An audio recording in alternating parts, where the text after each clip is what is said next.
Pacers get back on track, beat the Bulls. Their hot shooting continues. This time they mix in just enough good defense. Aaron Nesmith leads the way, and Tony Bradley is in on a 10-day. We have a lot to discuss on today's Locked On Pacers podcast.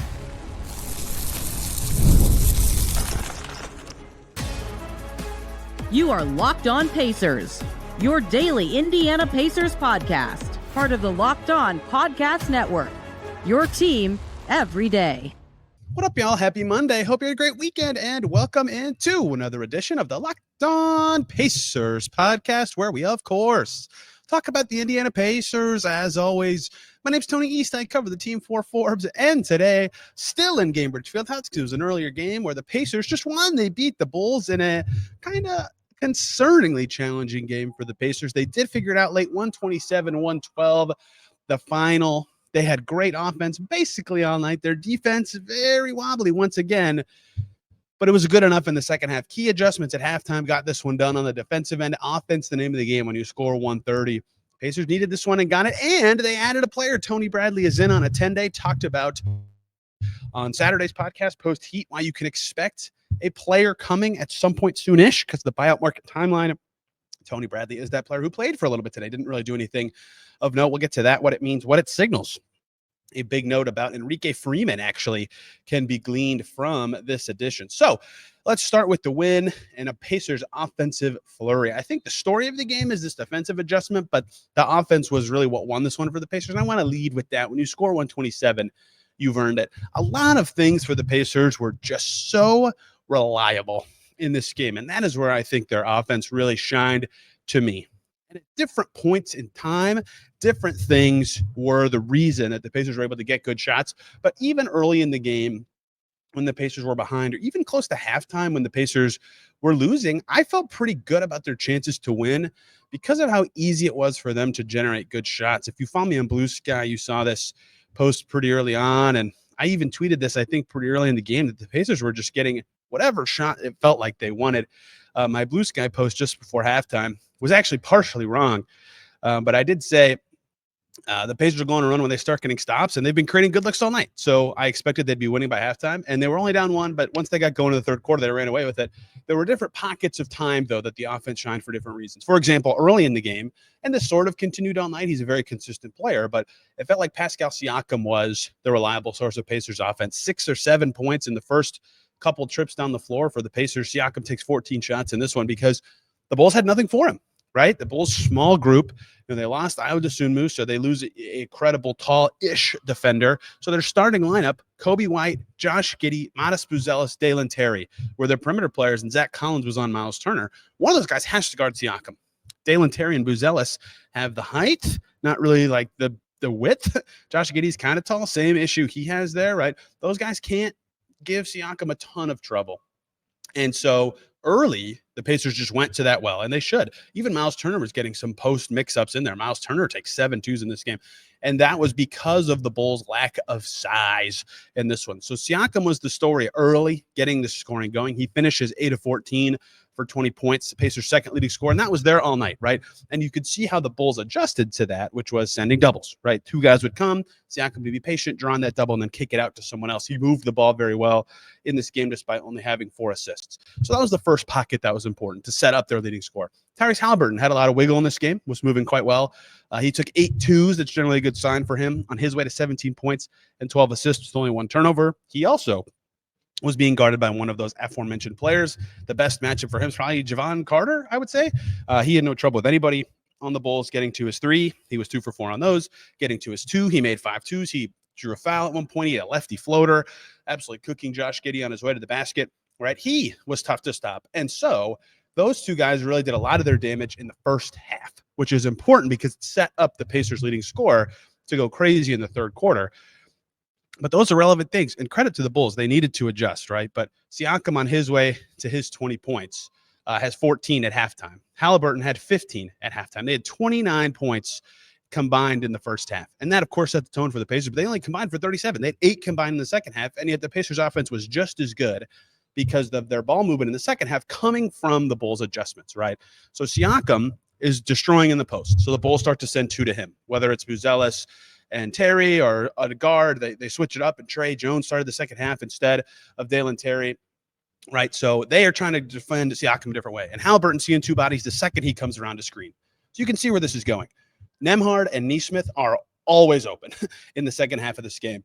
And the Pacers did a couple things well to adjust to this. One, they let Aaron Nesmith shoot 11 three-point attempts for Aaron Nesmith in this game. He made 6 of them, 6 his season high, 1 off of his career high. 11 attempts is tied for his career high, and they were all great, just wide open looks. 3 in a row in the third quarter that were vital for the Pacers in this game. And it wasn't just making 6 threes that led to Aaron Nesmith's big night. He had 4 free throw attempts and 3 made twos, but he led the team in scoring in large part because of the work early in this game from the Pacers stars. But once he got going, that blew the game open, right? This stretch was crucial. Pacers up 2 points after a Josh Giddey putback with 6 minutes to go in the third quarter, right? Tight game all night. Ben Shepherd hits a 3. And then a Trey Jones end one is met by an Aaron Nesmith 3. And then a stop for the Pacers is met by another Aaron Nesmith 3. And then a stop by the Pacers is met by another Aaron Nesmith 3. 3 threes for Aaron Nesmith in under 60 seconds. I would wager he doesn't score 9 points in a minute again in his career. Maybe once, right? He was hot and he knew it, and he was drawing the shots created by the way the Pacers stars were being double teamed. And once that lead came for the Pacers, when they got up 11 in the middle of the third, they were never down again, right? That run put it away. It got close-ish, late third, early fourth, but the Pacers never trailed again. And that stretch from Nesmith was the difference. Now, Shepherd was also getting open looks as a result of what was happening with the Pacers stars. And so I'll give Carlisle credit for this. He went earlier to Ben Shepherd than normal in the second half. He came in for Nembhard as the first sub, and Nembhard took advantage of his open space. He went 4 for 5 from the field for his 11 points, but Shepherd also hits 3 threes in this one, right? You could really see the snowball effect of one game and one adjustment, and that's how the Pacers won this one. So it's really strange looking at Haliburton and Siakam's games. 20 points for Siakam, 17 for Haliburton. That doesn't look particularly strong. But when you look at how it made the Pacers go, the second half was dominated by role players because of the attention put on those guys and their start of the game. 19 second half points for Aaron Nesmith. Unbelievable how much he led the team. 8 in the second half for Nembhard. 6 for McConnell, 3 for Shepherd, 8 for Turner, right? Everybody played off of those guys very well all night, and it all came from the way that they started the game, Siakam beating his matchups and Haliburton beating his. So even while the Pacers defense was weak, and we'll talk more about that in the second segment early, those were important baskets that allowed them to adjust the way they did in the second half. Now, Nesmith's night, it was more than just threes, and I want to focus on him, right? He deserves more credit than I've given him. He led the way in scoring. Right, that's huge. 19 points in one half from Aaron Nesmith, a guy who's never scored more than 26 in a game before in his career, is massive. And he hit 3 twos in this game, and a couple of them were very patient, right? Catch, see a defender coming, shot fake, step to the side, 3.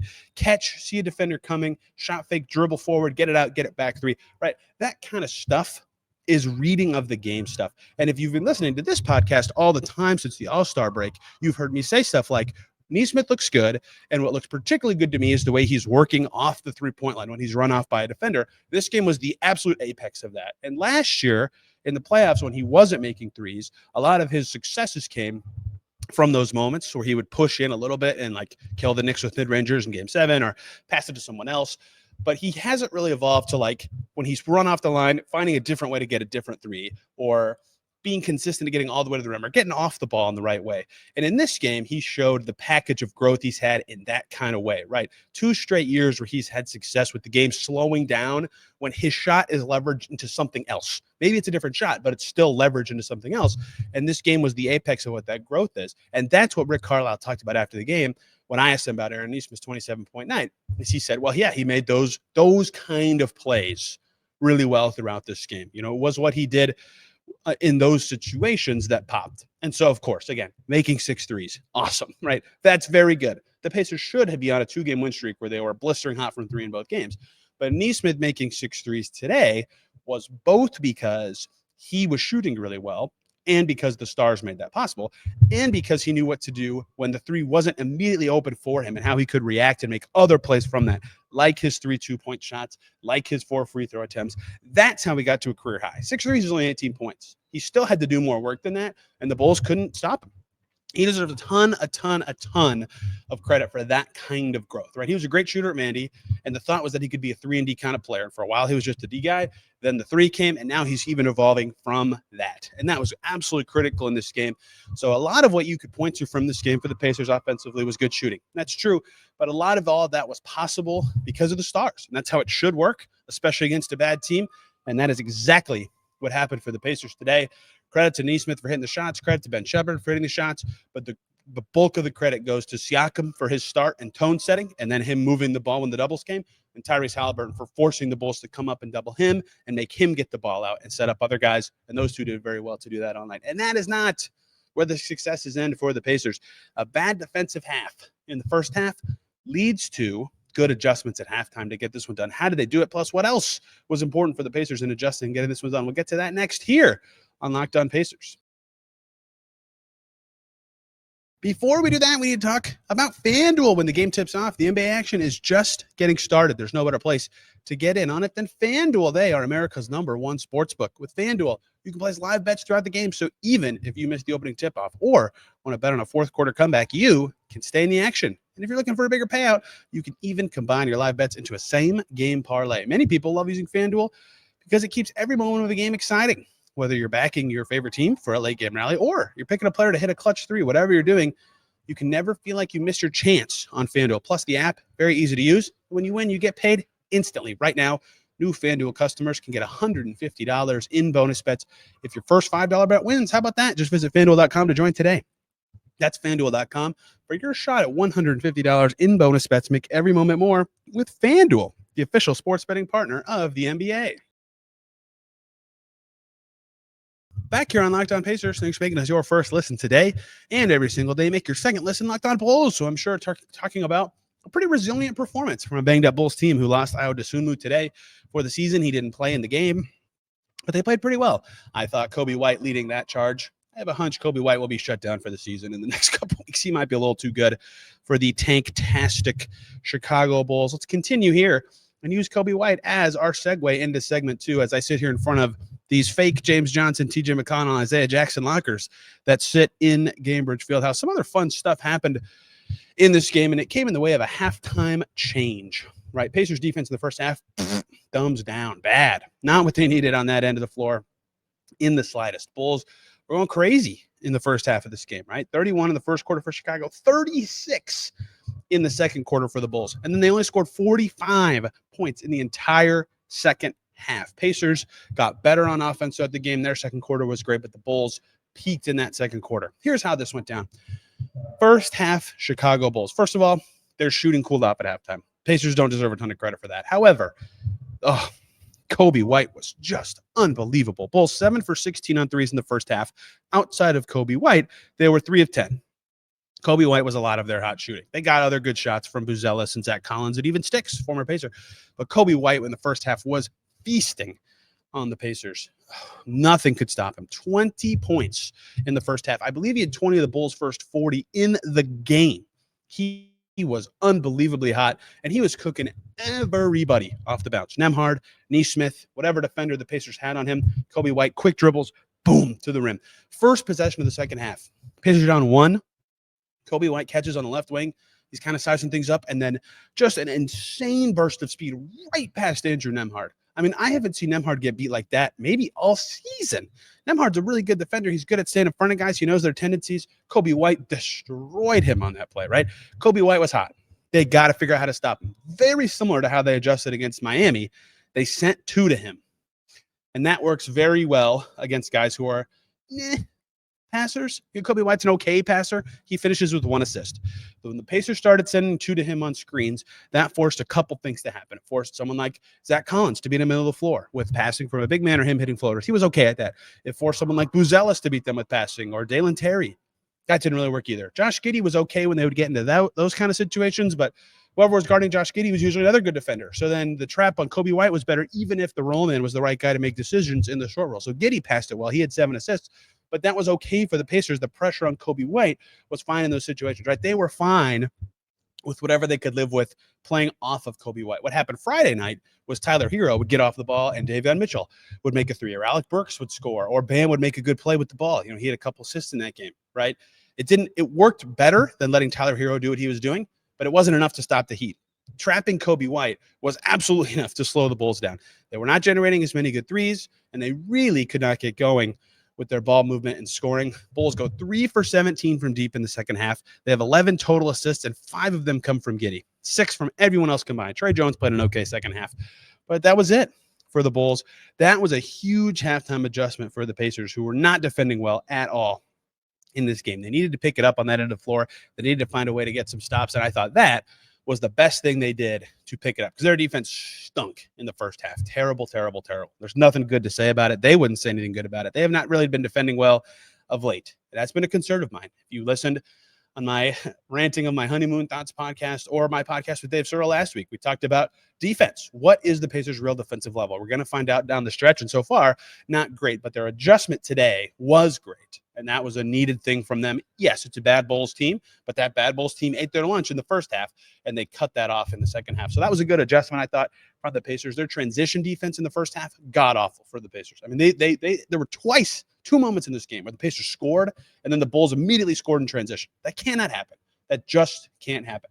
The Bulls want to run, one of the fastest teams in the league this year. I will give them credit for that. I think they lead the league in shots in the first 8 seconds of a clock, but that's unacceptably bad. Pacers were at least better matching up in the second half. Not good, but better. And just those little improvements in transition, plus way better defense in those actions with Kobe White was enough for the Pacers to create separation finally. And those threes from Aaron Nesmith were huge. So I thought those were some of the standout things to me in this game. A couple of things I want to talk about before we get to Tony Bradley, who made his Pacers debut today. Jarris Walker played in the first half of this game, 9 minutes for him in the rotation. Rick Carlisle, he said he tightened things up in the second half so you couldn't get to him. He was happy with Jarris Walker's play in this game, as was I. If you didn't watch the game or you're just lazy, you'll say, oh, he was minus 15. He wasn't good. He was on the floor when Kobe White was cooking in the late first, early second. Jarris Walker was not on him. It was not Jarris's fault. I thought Jarris played really well in this game. 2 assists that he created that were beautiful. 1 lob to Obi Toppin, maybe the play of the game in the first quarter. One of Jarris's best games since his benching. His defense was good enough. His pass to the corner was huge. And the 3 he hit at the buzzer the first quarter was massive. He did not play well in Miami, I didn't think, but he did play well today, despite not playing in the second half. Carlisle said he's been impressed with his professionalism after the game, and said that Lloyd Pierce talked to Jarris Walker about playing in the G League tomorrow. And so Tuesday, Jarris Walker is going to play with their Mad Ants for the first time this season. Many will say, ugh, he's already relegated to Mad Ants. I don't view it that way, and the players don't either. They get to play real minutes and get some time on the floor. That's what Jarris needs, 9 minutes today.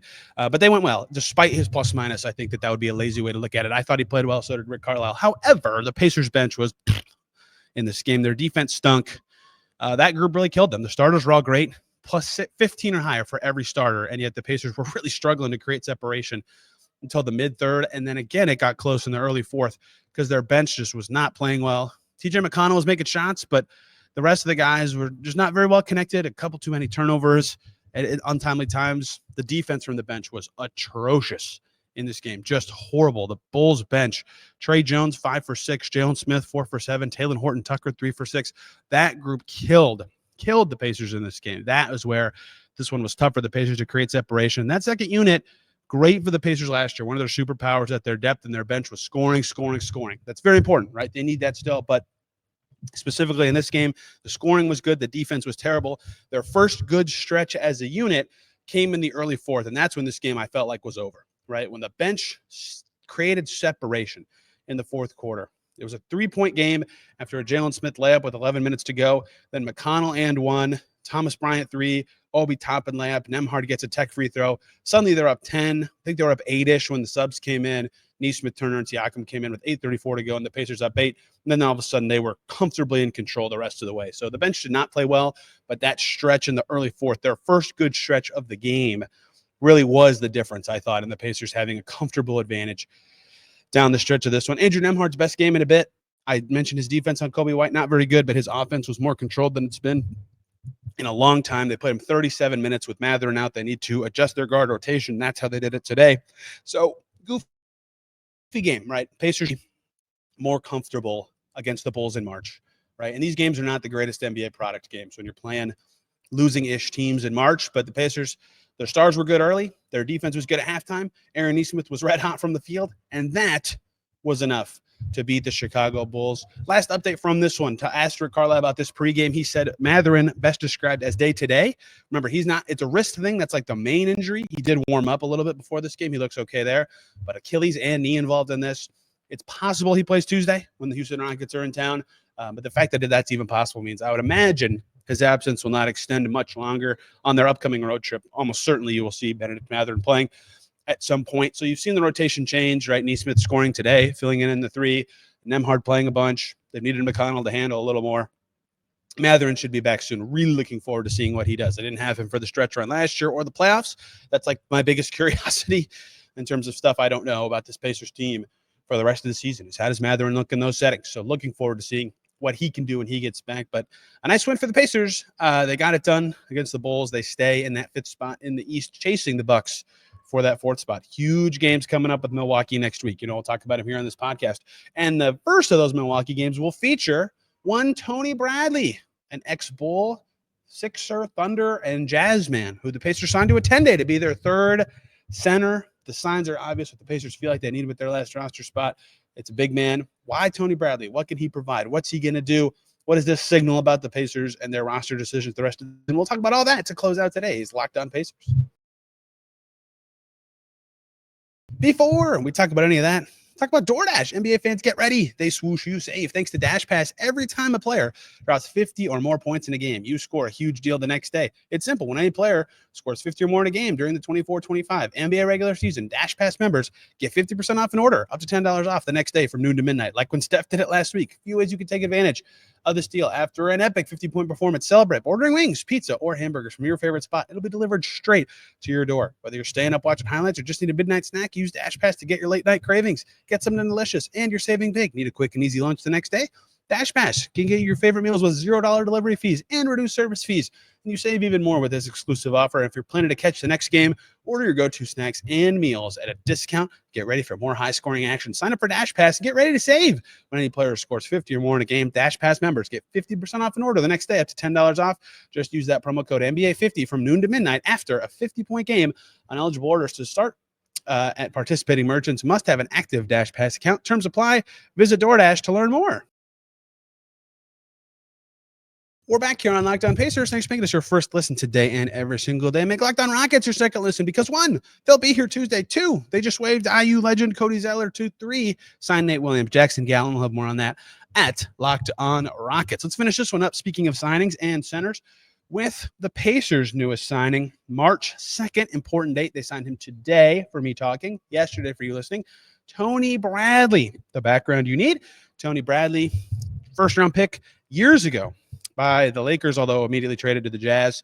I think Josh Hart and another good player, I can't remember who were in that trade, quite the trade. Rebounding is his thing. Per 36 every season of his career, he's been over 12 boards a game. Couple of seasons he reached 15. He's had 15 rebounds in one game before, despite being a relatively low-minute player, right? That is his thing on the floor. Something the Pacers could use if he actually ever hits the floor. I doubt he'll play much, right? He probably shouldn't play much. His last full season with the Bulls, he never even played 5 minutes in a game. He played 12 games in the 22-23 season. He actually played tonight for the Pacers, sneaking in at the last minute 12. It was his first game in over 2 years, almost 750 days.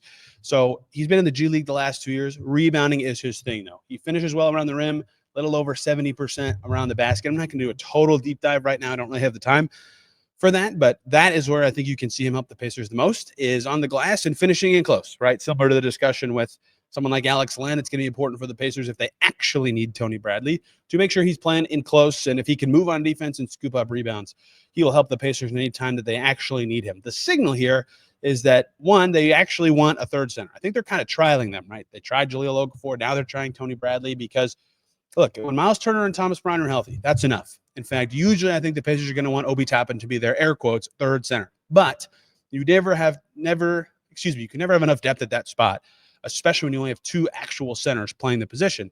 They're one Myles Turner foul trouble or Thomas Bryant foul trouble game or one injury to either of those guys away from being in a lot of trouble. In the stretch run with the standings this tight, they need bigs who can just play, do something for them, right? And they've made this very clear. I've made the case that they could sign a defender or could sign a movement shooter, but center is definitely their most pressing need, which I have said the whole time is what they should use their last roster spot for at some point. And Chad Buchanan said as much. Their GM on Setting the Pace with Alex Golden. Great interview. If you haven't heard that, by the way, go check that out. They're going to want centers. Who specifically they want, especially now the buyout market is settled, right? It's over. Not a lot. No centers were waived between me talking about it after the Heat game and today. Cody Zeller got waived today, but that's one day too late. Cody Zeller can't latch on with the playoff team. So it's not a good market of centers, right? There are some guys, Mo Bamba, Christian Wood. I guess they're kind of interesting. I think there's one other center who got waived that I talked about with somebody else today, but it's not a good group, right? It is not a particularly strong position group of free agents. So try some guys if you're the Pacers, right? If maybe they want Okafor later. Maybe they want Tony Bradley later. Maybe they want someone else. Regardless, third center makes sense. Every other position they can cover injuries for. With the two-way guy, even Freeman technically, although he's a little small for center, but with the two-way guy, by shifting someone else's position around with something, they can find a way to fill out their rotation if they have an injury or have something go wrong. Except for center. It's a little tougher for them unless they're willing to go top in there, which clearly they've shown in some matchups they like, in some they don't. So I'd expect they keep trying stuff like this. If Tony Bradley does well, they could sign him to another 10-day when this is over. Signing him Sunday was important. If they did it Saturday, they would have only gotten 4 games. They have played 5 games in this 10-day period they have Tony Bradley for. The first Milwaukee game will be the end of it. So the timing made sense. We didn't get to talk to him, but the rebounding thing I think will be where you see him help the most if he actually plays. In his minute 12 today, he did not log a stat. Minute 2 today, but he didn't get to play. He's back in the NBA. We'll see if he has any impact. Again, no real opinion on what he can actually add at this point, but that's what you can expect with the Pacers' last roster spot for the last month plus 2 weeks of this season is centers. And maybe this is the last one they go to. Maybe they look at someone else with a 10-day. There are other guys out there who I guess would be interesting to them at some point. Anyone who was waived by their old team March 1st or sooner is someone they could look at. But this is interesting in another way because signed March 2nd, this 10-day will take Tony Bradley on the Pacers through March 11th, which is a random date to you, but matters to me because March 4th is the last day that teams can sign players to two-way contracts. That's why you just saw the Knicks with 2 two-way guys. And the Rockets are doing stuff with their two-ways. And a couple other teams, the Lakers, I think. Or no, the Clippers. I'm sorry, wrong LA team. The Clippers just waived some two-way guys. The Mavs are about to switch up their two-way guys, right? All this is happening because March 4th is the last day you can sign two-way guys. Last year for the Pacers, they converted Kendall Brown's contract from a two-way to a standard right before that deadline and then backfilled that with Quentin Jackson, which actually worked out well for them. So this year, the thinking was maybe they could convert Enrique Freeman to that be their third center and then sign a different two-way. However, with Tony Bradley in the mix until March 11th, assuming he makes it through his full 10-day, that rules out that is the route they could go. It's not saying Enrique Freeman's chances of getting their final roster spot are over. Perhaps when the G League season ends, they could look to switch things up and convert Freeman and sign a different guy to a two-way because at that point, a two-way is just for your NBA team, right? There is no G League impact they could have. So it defeats the purpose of it being a two-way. It's basically just a glorified 18th roster spot. They can't play in the playoffs. But anything Enrique Freeman related, unless Tony Bradley gets waived in the next 2 days, which would be kind of weird, I would imagine his chances of being on the Pacers roster by the end of the season will not happen until the Mad Ants are done playing. If they make the playoffs or their regular season ends, that would make the most sense to me. That was, I thought, the most big, notable ripple effect from this Tony Bradley signing. But see if he actually plays. Jahlil Okafor only got garbage time against the Knicks. This Tony Bradley appearance tonight could be his only one, right? Who knows? They play the Rockets, then the Hawks twice, then the Bulls, then the Bucks. It's actually 6 games. I can't do math. Regardless, it's a lot of games that he can play in. And if they have any blowouts or they need him for any of those games, perhaps you could see him play serious minutes and they'll evaluate what they need there at that spot. So that's the updates from Pacerland. Tomorrow, Kami's going to join us, the GOAT. We're going to talk about all sorts of stuff. Can the Pacers get better on defense? Jarris Walker playing in the G League. We might talk about that. All sorts of good stuff going on right now. Myles Turner's great play of late certainly will come up. Everybody's playing really well. And then post-game, Houston on Wednesday. And I'm going to Atlanta. I'll be on all 3 of the Pacers games of their coming road trip, actually. So you can expect lots of coverage via writing and via this podcast from those games. I'll probably do some pods from State Farm Arena, which I have never done before. So looking forward to that. Thank you guys for listening today. Much appreciated. Hope you had a great weekend. You can find me on Twitter and Blue Sky at Tony Aries for thoughts on the Pacers and Fever. I'm also have a Twitter account for this podcast at Locked On Pacers. You can see all the topics for every episode, plus little short videos about every game and show, and much more. Lots of other little things pop up here and there, including mailbag question requests when the time has come. So that's the appeal of that account. Thank you guys for listening today. Back tomorrow talking more Pacers. Till then, everybody, have a wonderful day.